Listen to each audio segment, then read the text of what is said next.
Good afternoon, and thank you for joining us today for the last discussion in our Spark Change for Justice Critical Conversations for Community-Led Change webinar series. Discussions in the series have focused on racial justice, how the COVID-19 pandemic has exacerbated oppressive systems that harm communities of color, and the critical work that is happening here in Brooklyn by our grantee partners. I'd like to share a few logistical notes before we jump into the session. Throughout our session today, please submit any questions that you have. You can find the Q&A tab on the bottom of the screen. We will address your questions towards the end of the webinar. We also have live closed captions available. Please look to the bottom of your screen to turn those on by clicking the arrow on closed caption and selecting show subtitle. Throughout the webinar, you can look back at what has been said by clicking on View Full Transcript. Also, you can adjust the size of the captions on your screen by clicking on Subtitle Settings. In preparation for our discussion today, we'd like to take a moment to honor and remember the Black women and girls who have died both directly and indirectly due to police violence and systemic racism. We say their names. Honesty Hodges, age 14. Breonna Taylor, age 26. Layleen Polanco, age 27. Sandy Guardiola, age 48. Deborah Danner, age 66. Janiyah McMillan, age 16. Sandra Bland, age 28. Shaniqua Proctor, age 18. Kayem Livingston, age 37. Sharice Francis, age 30. Ayana Monet Stanley Jones, age 7. Chantel Davis, age 23. Duana Johnson, age 43. Alberta Spurl, age 57. Eleanor Bumpers, age 66. Please join us in a moment of silence as we reflect on these lives.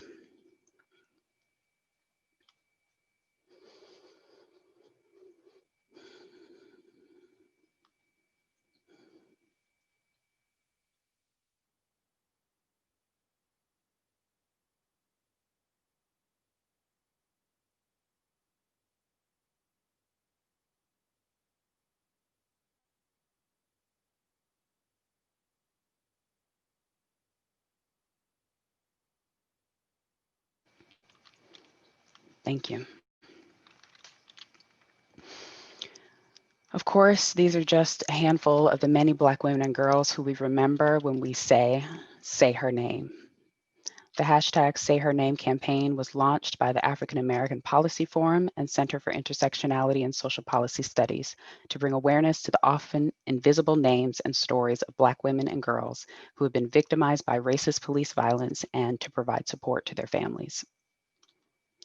Today, we will be discussing the intersection of race, social, and gender justice, centering the experience of Black women and girls, cisgender and transgender, and gender expansive youth. This conversation has been made possible by the support of our generous sponsors, Cleary Gottlieb Ellis, National Grid, Santander, and Take-Two Interactive Software. You can visit our website at bcfny.org/webinars to watch past webinars in this amazing series. Before diving into our discussion today, I want to share a few words about Brooklyn Community Foundation. Founded in 2009, we are the first and only public foundation dedicated to New York City's largest borough. Everything we do, grant making, governance, advocacy, is rooted in our explicit commitment to racial justice. To date, we have granted more than $50 million to vital organizations working across our borough. Launched in early March, our Brooklyn Teen Response Fund was among the first emergency response funds in the nation to provide support for Black, Indigenous, and communities of color. First phase of our fund, thanks to the generosity of more than 1,600 donors, we have distributed $3.3 million through 420 grants to frontline organizations providing lifelines to communities, including emergency food and PPE, direct financial support for undocumented low-wage workers, essential social services for isolated older adults, and so much more. We are entering the next phase of the fund, starting an ambitious community engagement process that will enable us to learn from and partner with leaders and residents in communities of color that have been most harmed to identify and fund critical needs and promising actions. Our focus will continue to be on funding community-led strategies that address systemic injustice and structural oppression through advocacy, as well as urgent relief and direct services for rapidly growing crises, such as food and housing insecurity. We continue to fundraise for our Brooklyn COVID-19 Response Fund, as well as our Community Fund, as we know there is still a long road ahead. At 100% of every dollar donated goes back out to nonprofits in Brooklyn. And with that, I am delighted to welcome our guests. Joining us in just a few moments are Dr. Monique W. Morris and Joanne N. Smith. Dr. Monique W. Morris is an award-winning author and social justice scholar with 3 decades of experience in education, civil rights, and juvenile and social justice. Dr. Morris is the inaugural executive director of Grant Makers for Girls of Color, a philanthropic collaborative that supports a world in which all girls and young women of color are healthy, safe, thriving, and fully empowered to dream and shape their desired reality on their terms, while dismantling structural barriers created by racism, sexism, ageism, and other forms of oppression that prevent their full participation in our country's future. Dr. Morris is an executive producer and co-writer of the documentary which aired on PBS, Push Out, The Criminalization of Black Girls in Schools, which is based upon 2 of her books, Sing a Rhythm, Dance a Blues, Education of Black and Brown Girls, and Push Out, The Criminalization of Black Girls in Schools. She also founded the National Black Women's Justice Institute. Welcome, Dr. Morris. Thank you. Thank you for that introduction. I'd like to also introduce Joanne N. Smith. She is the founding president and CEO of Girls for Gender Equity, GGE. She moves GGE closer to its mission through strategic advocacy, development, and leadership cultivation. Ms. Smith is a Haitian American social worker born in New York. A staunch human rights advocate, Ms. Smith co-chaired the nation's first Young Women's Initiative, a cross-sector initiative coordinating government, philanthropic, and community efforts to create the conditions for cis and trans girls of color and gender nonconforming youth to thrive. Ms. Smith's leadership helped to facilitate a $30 million commitment from government and philanthropy to invest in community-driven recommendations. She is the co-founder of the Black Girl Freedom Fund, a 10-year initiative to invest $1 billion into the advancement of Black girls. Ms. Smith is a steering committee member of Black Girl Movement and member of Move to End Violence, an initiative designed to strengthen the collective capacity to end gender-based violence in the United States. Welcome, Joanne. Thank you for having me. I'm so glad you both could join us today. So let's start off the conversation by just asking, how are you doing? We'll take a big breath and then ask how you're doing. That's a very loaded question these days, I understand. Yeah, in this moment, in this very moment, I'm good. It feels good to be in community, and especially with Dr. Morris and you, Marcella. I am counting down the days to holiday break.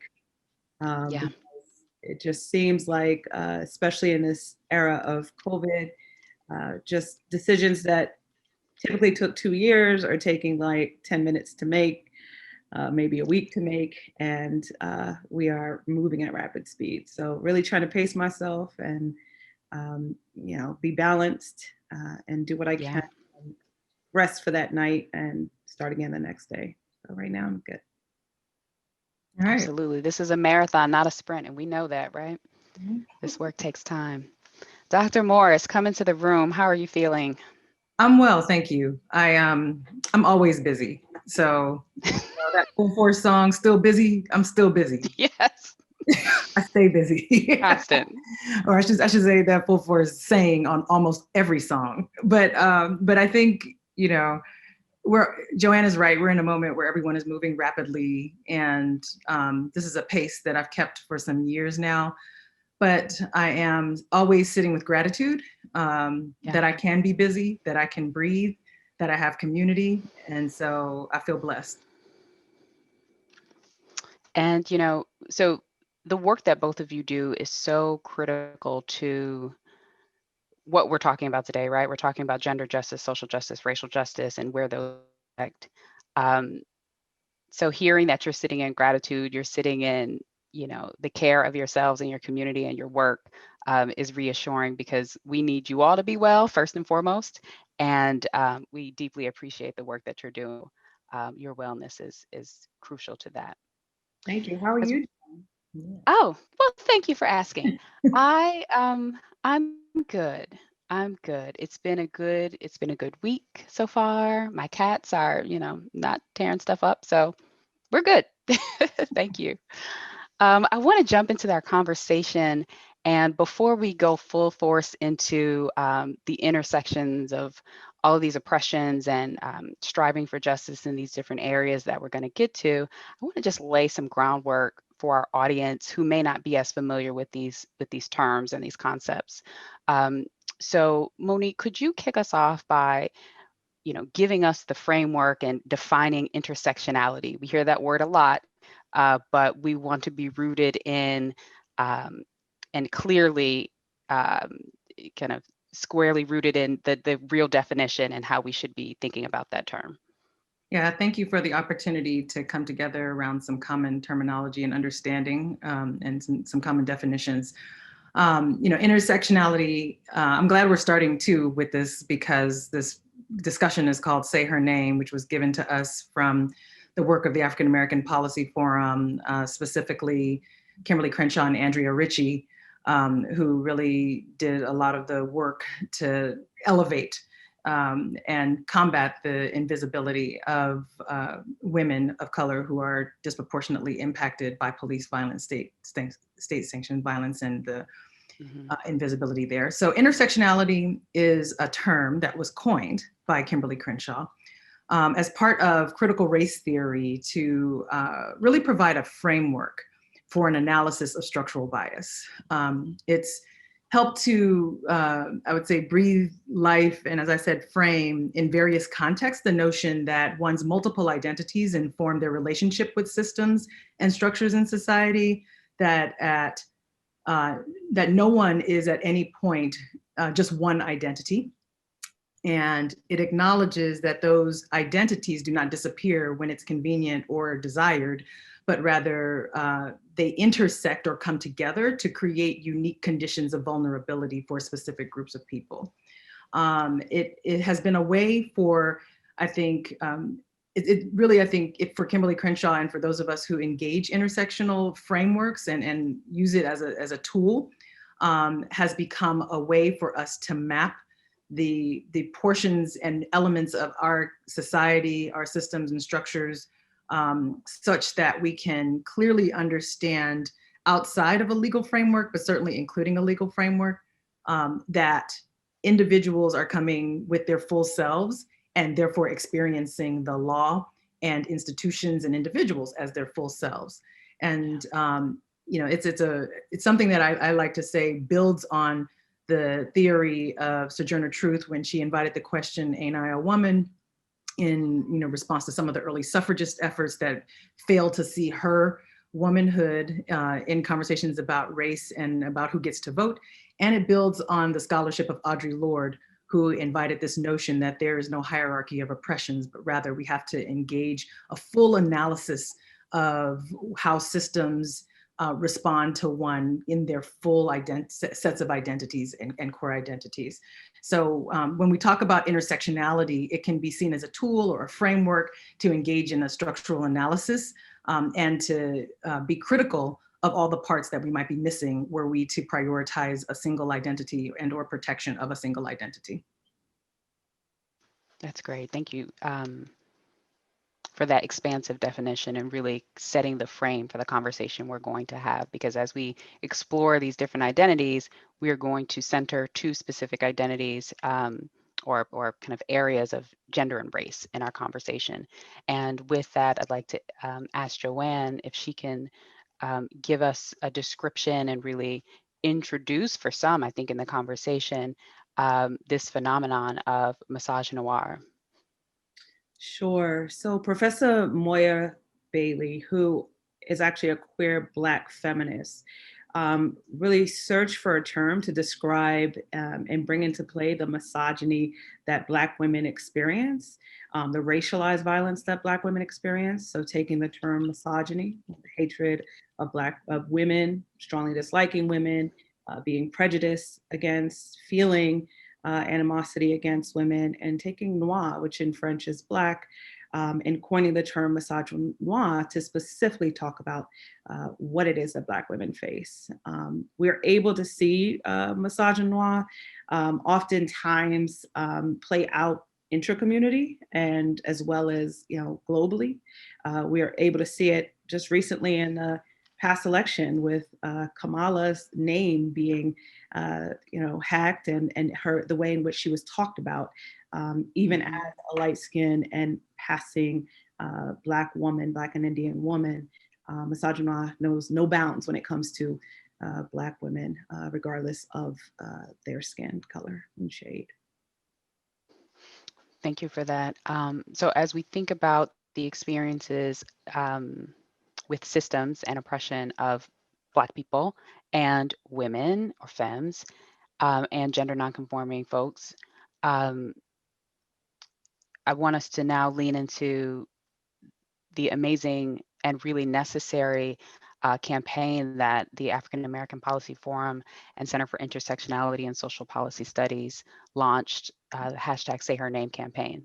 They launched this in 2017 to elevate the stories of Black women killed by police. And I think specifically rooted in this concept of there's a very unique oppression and experience rooted in misogynoir, rooted in the invisibility that Dr. Morris, you spoke about.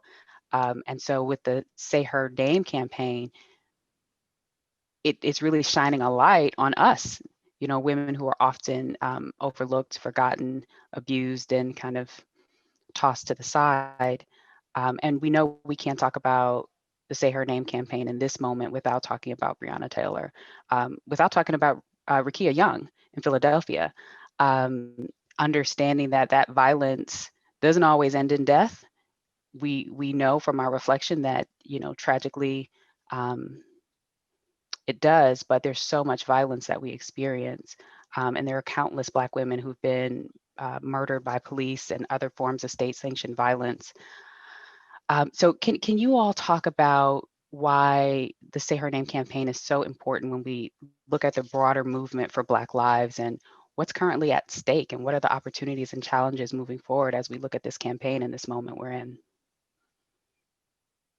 Well, I'll just start by saying Black lives include those of women, girls, femmes, and gender expansive and non-binary people.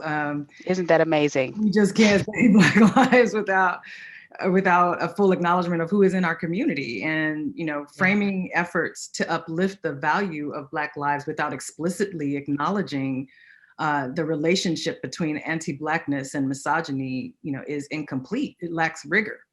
And I also want to say, I think the Say Her Name campaign is critical. It was critical, it remains critical to point our attention to, the way, or I guess to actively resist the invisibility and erasure of Black women and girls in this conversation about state-sanctioned violence. But two things. We need to act and remedy the conditions that lead to the death, not just say the names, but also engage in some critical interventions there. Right. But that really we need to also recognize that in the saying of her name, to really acknowledge how important it is to commit the names of the girls and women who have been harmed in this way to our, discussions about justice and safety, is also a particular resistance to the patriarchal frameworks that have contributed to, our inability to build community and, sustainable systems to combat this kind of violence. We've prioritized, even in our most recent massive movement, the death of George Floyd. And we know Breonna was an afterthought in that space, though many of us fought to keep her name present and still continue to try to keep her name present in the discourses. But even in the conversation about George Floyd, there was still an erasure of the Darnella, the 17-year-old Black girl who recorded it as an act of resistance. And had she not been a part of that narrative and been a part of that act of resistance, we wouldn't even know that this took place. And so the Say Her Name, I think it's important to think about Say Her Name, not just as an invitation to memorize names, although it is important to honor those who have been harmed in this way and bring them into our consciousness, but to recognize what that call to action is when we say those names. Yeah. And so and thank you for bringing in the analysis of the conditions, right? So we're talking about the experiences of specific women and girls by calling in their names, but you're inviting us to have a deeper exploration of their lives. So Joanne, can you speak a bit to that? What are the opportunities, particularly around that exploration, right? Looking at the conditions, that centers a lot of the work that you're currently doing. Looking at the conditions and the challenges and the opportunities that lie in centering Black women and girls, centering these intersecting oppressions, in this focus on the movement for Black Lives and Say Her Name campaign. Sure. Just to add a little bit to Say Her Name, I mean, the Say Her Name campaign came at a time when Daniel Holtzclaw was convicted of, raping, sodomizing, battering Black women in Oklahoma. And we always say, well, it was his Asian side who got convicted, because quite honestly, in history, the rape and sodomy and degradation of Black women has come at the hands of law enforcement and white men for centuries, right? And so with Say Her Name, it was a moment to say, and it continues as that the bar for carceral violence and police violence cannot be death, right? There are walking deaths, ways in which Black women live lives, Black girls live lives that chip away at them, right, every day. And we continue to move on beyond even rape, thinking about, Black lives being a reproductive health issue, thinking about their children needing to go outside, thinking about, having a third grader who's having a tantrum and 9 years old and who gets handcuffed as a Black girl, as a Black third grader, the handcuffs being too big that they have to be put on her forearm to hold her arms back while she's exhibiting typical 9-year-old patterns of behavior. So Say Her Name is critical. I think one last thing I want to say about Say Her Name is the erasure continues with Say Her Name, because in so many places, even though it's well-meaning, Say Her Name has become Say Their Name, when Say Her Name explicitly to remember and center Black women and girls. If it was all inclusive with Black Lives Matter, we wouldn't need Say Her Name. Say his name. I've even seen Say His Name. Say his name. Yes.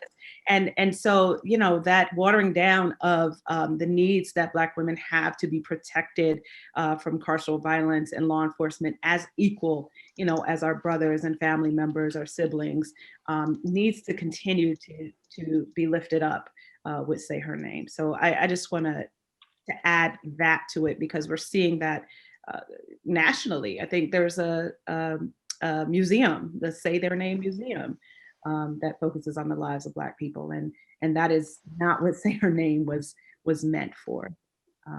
Right. Can I add to, I think, there is an Yeah. opportunity for us to think about the fact that Black girls and women remain some of the greatest articulators of justice, period. So Yep. I think, sometimes using new technologies like smartphones and sometimes using ancient technologies like healing practices, right? And we have to invest in that and, really put financial and other resources toward cultivating their well-being. And that begins with acknowledging that their existence is sacred. That begins with acknowledging that when they are harmed, we should intervene. It begins with acknowledging that when we're talking about Black lives and the elevation of value in those spaces, we have to be very intentional about naming and claiming space for those who do not identify as cisgender men in order for us to fully combat the very complex intersections of oppressions that create those conditions that render specific populations vulnerable. That's the gift of intersectionality, is that it gives us this tool to do just that kind of rigorous work. It gives us this ability to say, we're going to, as Kimberly Crenshaw invited us to do, map the margins. It's going to give us an opportunity to think about how we can set in motion a set of new language, a set of new practices, a set of new cultures, so to speak, in order for us to fully engage in the rigorous work to dismantle the structural and interpersonal violence, forms of violence that render our communities vulnerable to harm. And so the Say Her Name framework, as Joanne is saying, is really important to establishing from the baseline, really establishing a baseline that we acknowledge and see them, right? We used to say erasure is a form of violence and that this neglect is also a form of violence. The fact that we don't see how women and girls are impacted by state violence and fail to consistently acknowledge them in our public discourses about justice and safety really just speak to how necessary it is for us to continue, as Joanne was saying, to bring in this framework around not just saying their names, but again, inviting in the rigorous hard work of dismantling those oppressions as they manifest in their lives. Yeah. So let's dive into some of those systems, right? Joanne, you brought in the example of 9-year-olds being handcuffed, right? We know the recent case of a young girl being handcuffed, detained, and medicated because she had an emotional moment at school, right? And we know that her race has a great deal to do with why she was treated that way. So I want us to kind of move into these conversations around the school to prison pipeline, a framework that largely has largely focused on the experiences of young men. And again, this erasure and this invisibilizing of Black women and girls, young girls and teenagers, we see that nationally for one-time suspensions, schools suspend Black girls at 5 times the rate of white girls. And Dr. Morris, I'm reciting your work back to you.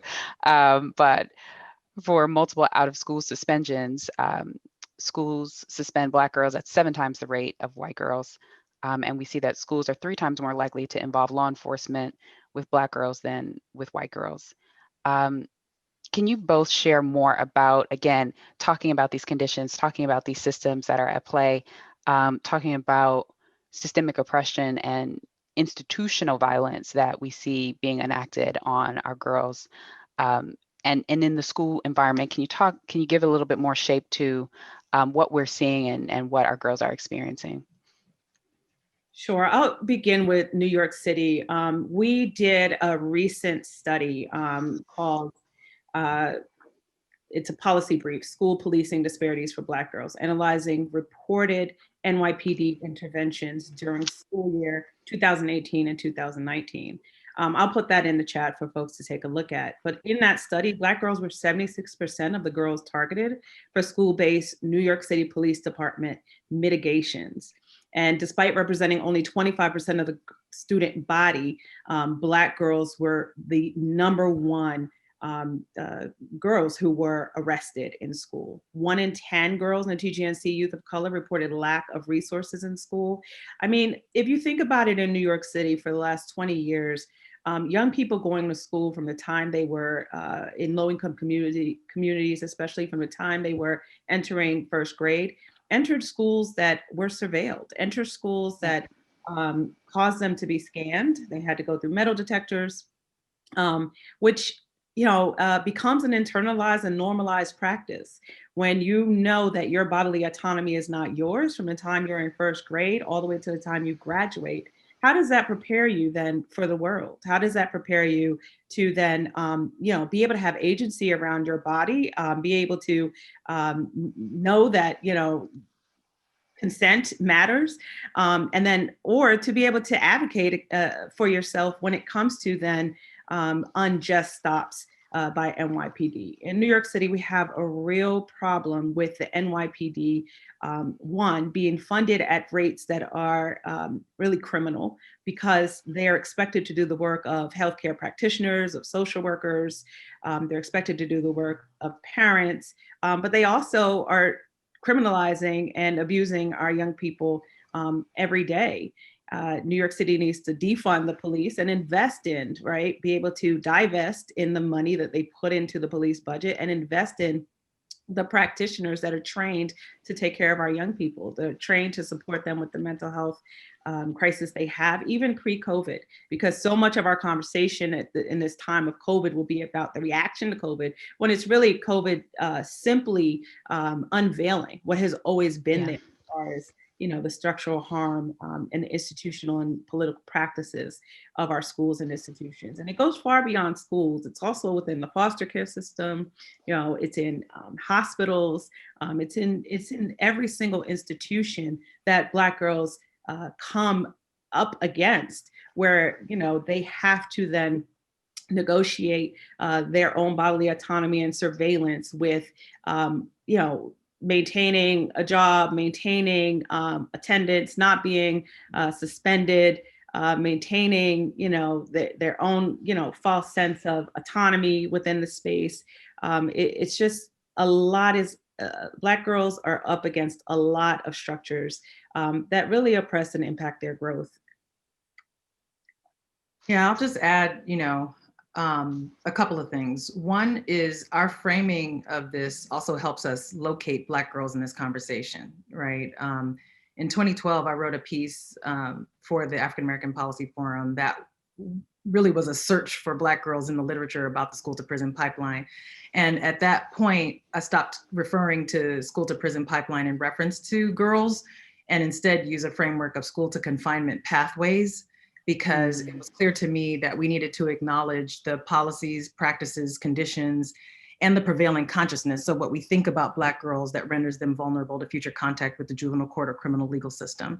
And I, from that point, have come to understand, to your question about interpersonal and institutional violence that impacts Black girls in schools, as really being about the policies we have in place, for sure, but also the way that we're reading the behaviors or misreading the behaviors of Black girls, policing their bodies, as Joanne was describing, and setting forth a set of conditions in learning that really point toward preparing young people for lifetimes of surveillance and discipline, as opposed to healing and well-being.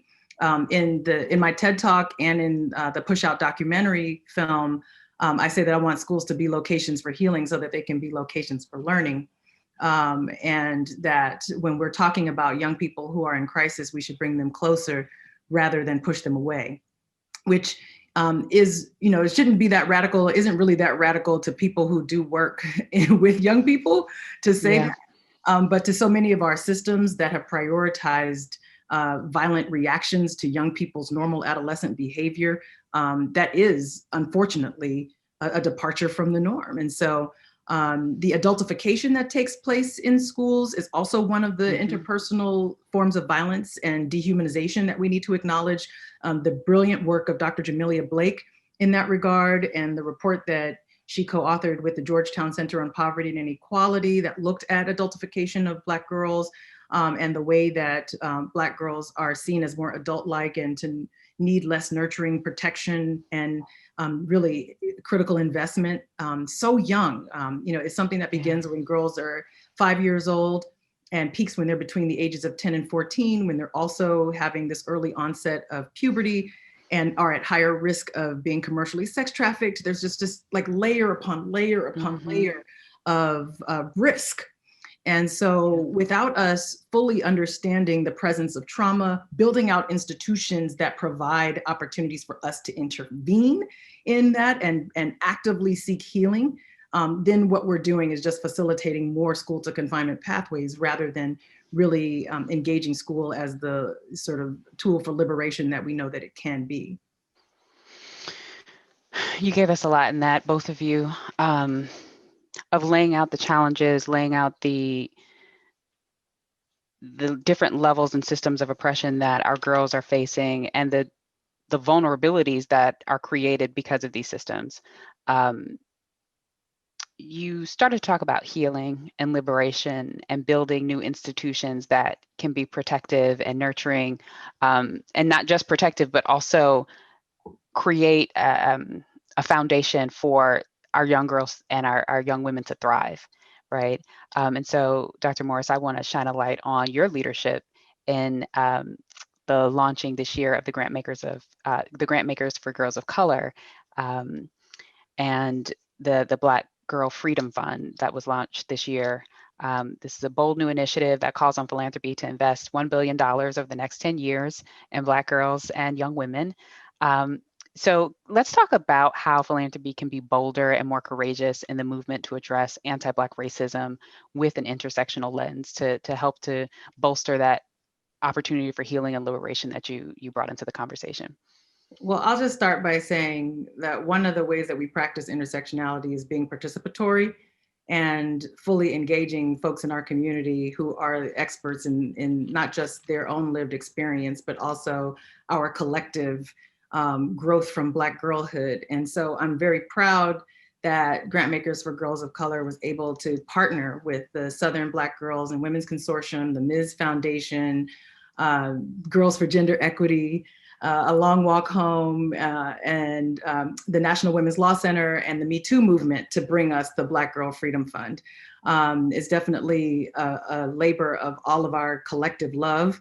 And I think for us, as we're thinking about this initiative, bold really means that we have to move resources to fund and trust the organic leadership and organizing of Black women to mobilize and respond to the investment opportunities of Black girls and femmes.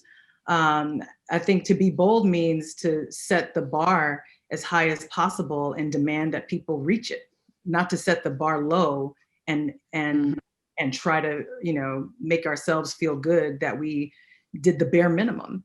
Right. Joanne will probably remember when we were deciding how much, we were like, how much should we ask for? How much should we demand? What should we think about? And then, you know, we just all just kind of settled around, you know what? Black girls give so much to this society. Black girls grow into women that will be expected to save this democracy. Black girls are doing a lot of the labor in our communities, and we're done with the erasure. We're done with that form of violence. And so we're going to invest not just in their advocacy work and their education and economic well-being, we're also going to invest in their joy. And I really bring Joanne into that space because she is constantly the one who's like, let's not forget joy. Right? And let's make sure that we are investing in the things that make us whole people, make us well people, that will help us you know, mitigate some of the harms and the statistics that we see 10 years from now. Hopefully it looks a lot different than it does today, where we're not talking about this increased risk of having contracted a preventable disease and living with harms and pains and still looking cute while we live with these pains, but nonetheless dying early and Yep. or living under stressful conditions that impact our mental and physical health. And so, I think what philanthropy has to understand is that we don't have to do philanthropy as the grandfather's philanthropy. We can do it as our ancestors' philanthropy. We can think about what giving has meant to so many communities and how a collective investment can bring about the kind of transformative change that low benchmarks will not ever provide. Mhm. There we go. I'm so glad you Okay. brought that up as far as being bold. I remember putting in the chat, Monique, when we were sitting there all looking at each other, $1 billion and saying, y'all, it's so big, I can't even say it. I remember that. Lana was on the phone and said, scared money don't make money. I said, $1 billion. Everybody was, oh, yeah, it just felt right. And it felt like this is overdue. It felt like that is the floor, actually. Right. Yeah. Because 1 billion, I mean, just think about it. Jeff Bezos just made 90 million between March and now at Amazon. 90 billion, right? And we're talking about 1 billion in the investment of Black girls who have been cultural creators, innovative, of course, have set all the trends from dance trends to trends. And by just being themselves, not even trying hard, right? What could happen if, we invested in Black girls like we did tech, like we experimented, we allowed those experiments to take on a life of their own in the sense of, we don't have to tell you what the measurement is for success. You tell us where that line is. And the fund is a way to also, just interrupt philanthropy in its tracks, because it should have been done. There should have been a fund specifically for Black girls, knowing what it is that Black girls and their families go through in the United States of America. I mean, to me, that's a simple fact. So, hopefully every day that, a new funder sees this fund, they could feel the shame and also be able to say, we have to carve out funds that are funneled to the Black Girl Freedom Fund. And also, there are so many ways to be in partnership with this fund. Like, we have created so many ways to be in partnership with this fund that everyone, first and foremost, one of the things, Joanne, if you remember, we said every issue is a Black girl issue. Every single issue is a Black girl issue. So no matter your funding priorities across the board, you should have an analysis that invites you to think about how you might be able to carve out some funding and engage in an investment in Black girls. And we were thinking, we also are calling upon philanthropy to do its own mapping work.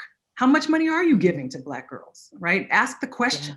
One of the things that we have known is if you don't ask the question, you'll never get the answer, right? Yep. So, do that kind of work internally in philanthropy. Partner with us. We have created the Black Girl Freedom Fund as an opportunity for organizations, foundations, and donors to invest specifically in the fund that G4GC is holding. But there are also other ways that we are counting the investments in Black girls, that if other foundations are putting money into organizations with an explicit focus on Black girls, then we count that toward the billion. And you come in as a partner with us, and we, share your information with the world. And so, there's been this sort of covert operation around investing in Black girls, or, this invitation for fatigue potentially in spaces talking about Blackness and Black childhood, which prevents us from entering in with the rigor of, Black girlhood. We're denying that. We're saying, this is shine a light on it. Yeah, it's an opportunity for us to, be clear.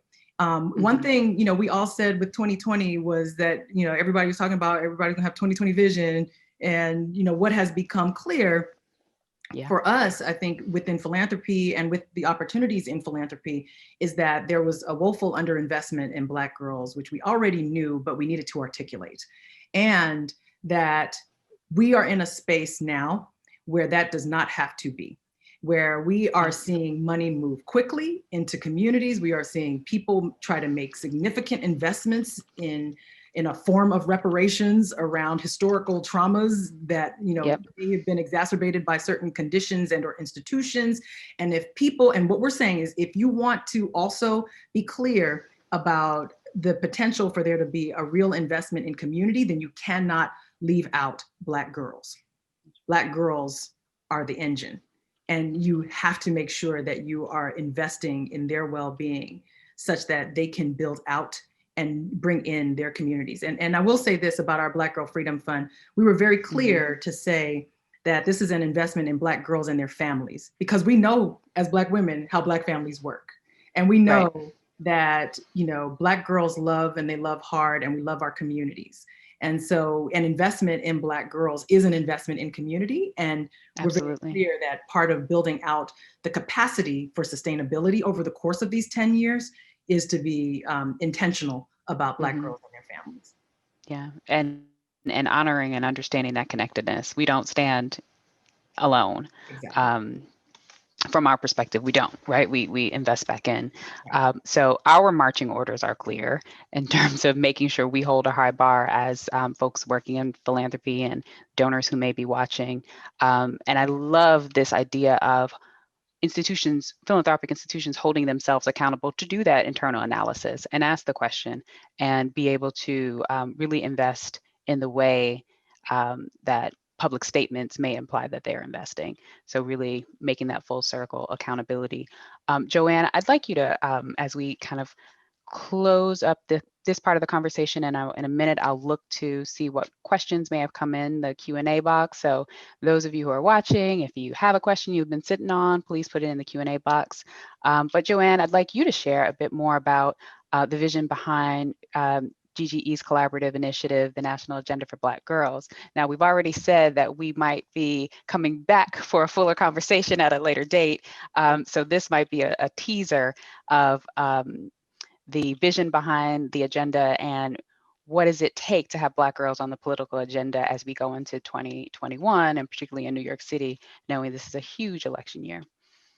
Sure. Well, thank you for asking. I love coming to solutions because I think so many times we stay with where the problem is. And the fact is that, you know, it's pretty, I don't want to say easy to solve, but it's in plain sight, some of the solutions. And one of them was coming up on 2020, like a year before 2020, knowing the election was coming up. We knew that Black girls, non-binary youth, gender nonconforming youth, are routinely left out of policy decisions. And on a federal level, we felt like and know and believe that the White House needs to prioritize Black girls. And so we created a national agenda for Black girls.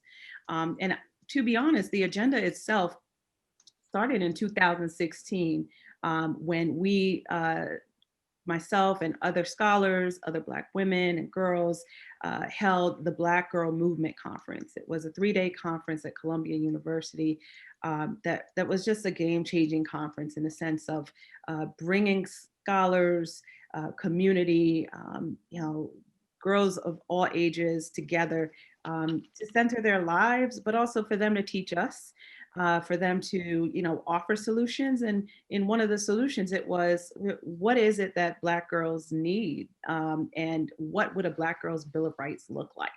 Knowing that the Bill of Rights was created without them in mind. And they were able to name, you know, hundreds of Black girls came in and filed in and wrote on, you know, a long scroll what it is that they want and need. And within that, I mean, the magic was created that, wow, like we actually could create our own Black Girl Bill of Rights and name what it is that is constitutionally, you know, right, you know, what is our civil and human right, you know, as a human, and name it and tailor it to us. And that invited other Black girls from the South. Tanisha brought the practice around as she toured in creating, you know, G4GC.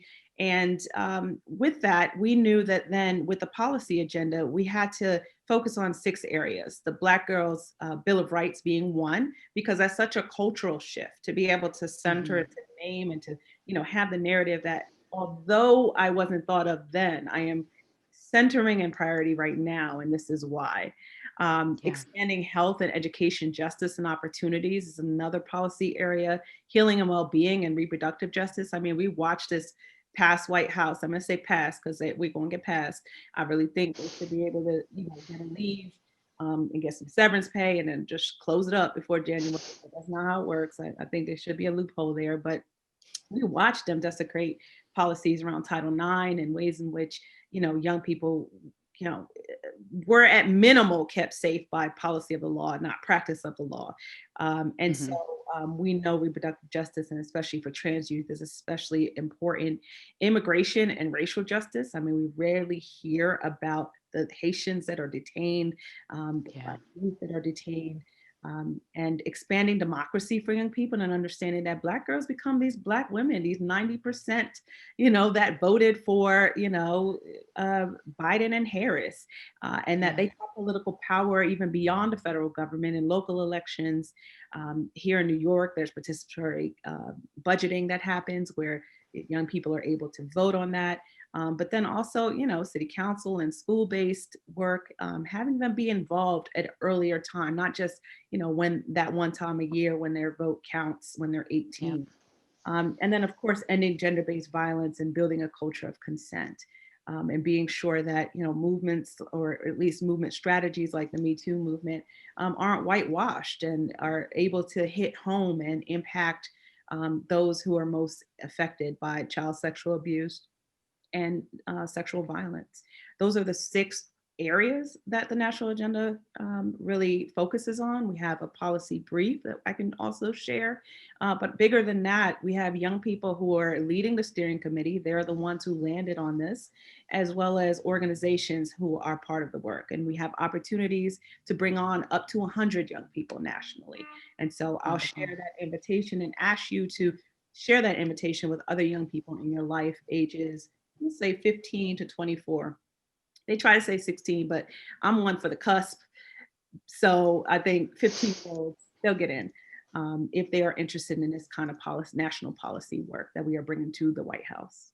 I just have to say, Joanne and the work of GGE has been so incredibly brilliant.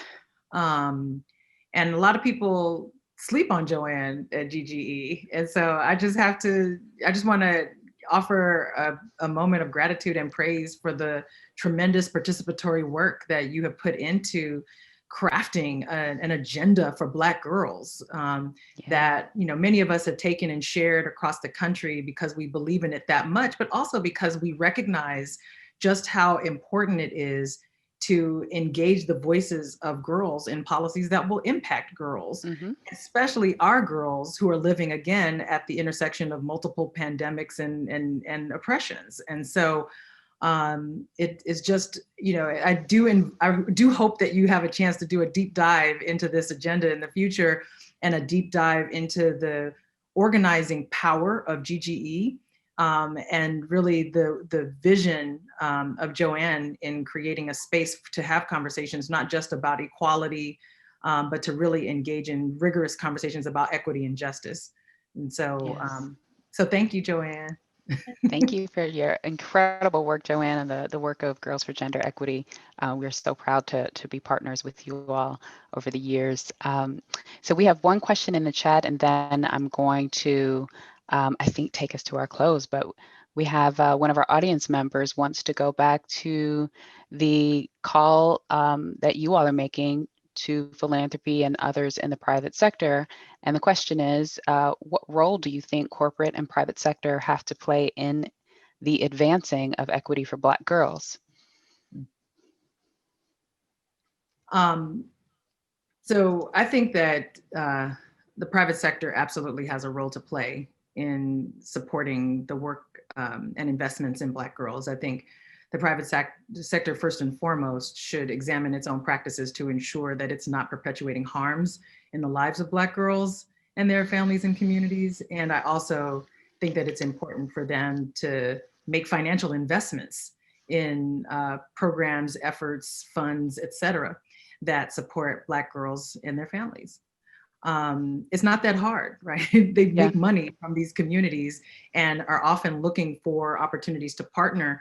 The problem is that some of the priorities they place on partnership are not with organizations that have an explicit commitment to either Black girls, or that have an explicit commitment to transforming conditions so that our girls lead improved lives. And so I think, really the call here is, if we're going to say we're investing in movements for Black lives, if we're making investments in efforts that profess to value Black life, then we have to be as rigorous as possible in that analysis and invite others into the conversation with us. But I do think it's important, just having had a history of working in and with different sectors, it's really important for us to maintain an alignment of priorities and values, so that it is clear that if you are a partner with us and working on behalf of Black girls, that you're doing that in every facet of your practice. Yeah. Not just as a write-off. It's really important. And I say that actually in my book, in Sing a Rhythm, Dance a Blues, I talk a little bit about that, because Black girls will see right through it, right? Black girls will see, and they know who is a partner, they know who is real, they operate off energy, and those are qualities that we bring into our adulthood. And so it is really important to honor that way of knowing, and engage, our own epistemological considerations when we are talking about partnerships, because those things do matter. And a related question about outside of the philanthropic sector, slightly, there are folks who are watching today. There are people who have learned maybe about the importance of some of these concerns for the first time and in new textured ways, and they're wondering, what can I do as an individual? We have included a number of resources in the chat that will come out in the follow-up email to follow up and do the readings on the national agenda, do the readings on grant makers for girls of color, do the reading on the incredible work of Girls for Gender Equity. What else would we say, and give money to those places? Let me be clear, that is something every individual person can do watching. What else can individual audience members do to get involved and to support this incredible work? Sure. I love the outward facing and like the external giving that needs to happen. But many times the giving that has to happen is intra-community as well, right? Where holidays are coming up, whether you're on the Zoom or not, how are you really advocating for equity in the lives of Black girls, in the lives of Black people? What are you allowing to pass? Even if you are a Black person, what are you allowing to pass in your family as the narrative?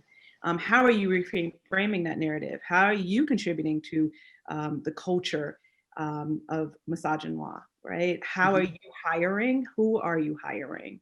Who are you investing in when it comes to leadership development? Who gets that, $10,000 training that's a year-long training because you see their trajectory, is promising, and who doesn't, because who knows how it is that you're viewing them. That internal introspection is extremely important. That needs to happen at the same time that external transactional relationship happens, because you can invest as much money as you have, but if the way in which you treat the people around you, the way in which you view them does not yield a cultural shift within our nation, then we'll just be back here 10 years from now having the same conversation. And quite frankly, we're sick and tired of this conversation. We're at a point where, we're willing to bet on ourselves, right, with the fund, but also willing to bet on our Black girls in a way that I have never seen before, and it's unstoppable. And so you either come along, or you get dragged, or you get out the way. Or dragged to the side, right? And what about you, Dr. Morris? What would you say to the individual person watching, saying, I am motivated, I important. Joanne has told me to stop treating the Black women and girls that I see every day like trash, so maybe I should reevaluate how I interact with the neighbors in my building and the people who live on my block and my colleagues who are Black women. What else are we really elevating in this conversation for individual people to do? I think that pretty much covers that covers so much of it. I really do think that much of this work is about evaluating where you do have power, and how you choose to use your power. And so a lot of times we think that these issues of misogynoir are too large, or engaging without an intersectional lens is just too big, right? Racism, poverty, all these things are just too big. The thing is, we do exercise the power that guide our own decision making every day, and how we choose to use it matters.